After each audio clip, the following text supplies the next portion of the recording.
Go ahead. Thank you, Jen, so much. I have a quick follow-up on Peter's question and Sure. then two more, if I may. If the United States and Ukraine are so close together, working together in close coordination, why does the White House say an invasion is imminent and Ukraine say it is not?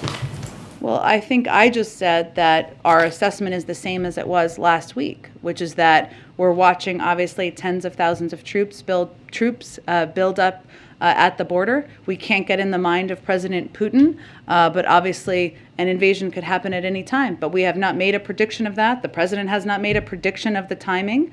And again, we'll let others assess what tens of thousands of troops at the border means.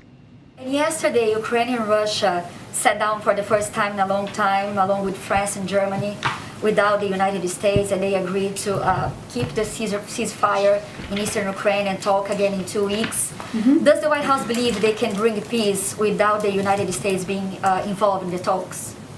Yeah, we fully support international efforts, including the Normandy format, which is what you're referring to de-escalate the situation and negotiate a diplomatic resolution to the Russian-led conflict in eastern Ukraine. We stand ready to support any sincere efforts at progress from all sides, and of course this is a positive step.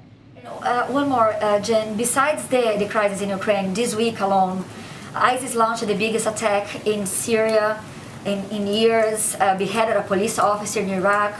In a video again, the UN chief said Afghanistan is hanging by thread. People are starving and freezing after the United States left the country. So is this what American leadership or America back look like? And can you say this is a winning foreign policy?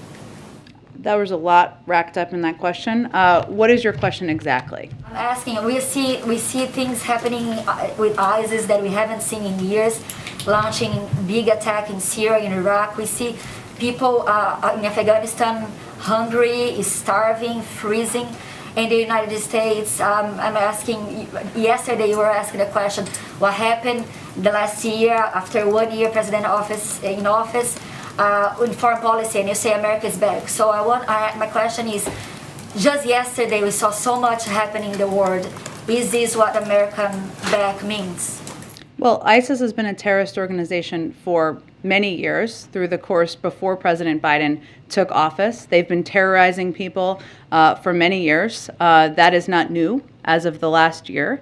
And we have spoken out about that at every time when it has been appropriate to do exactly that. I would say the president's role over the last year, as I've talked about a bit in here, has been rebuilding our relationships around the world that have been were frayed during the prior 4 years, reminding other countries around the world that we are a reliable partner, a reliable ally, and the fact that we have had more than 100 engagements with countries around the world at a range of levels and formats as we look to the aggressive behavior of Russia speaks to that, speaks to it doesn't happen by accident. That's why we have a united front as we're looking at the potential actions of President Putin. So I think that speaks to the work the president has done over the past year. Go ahead. A question about Brazil.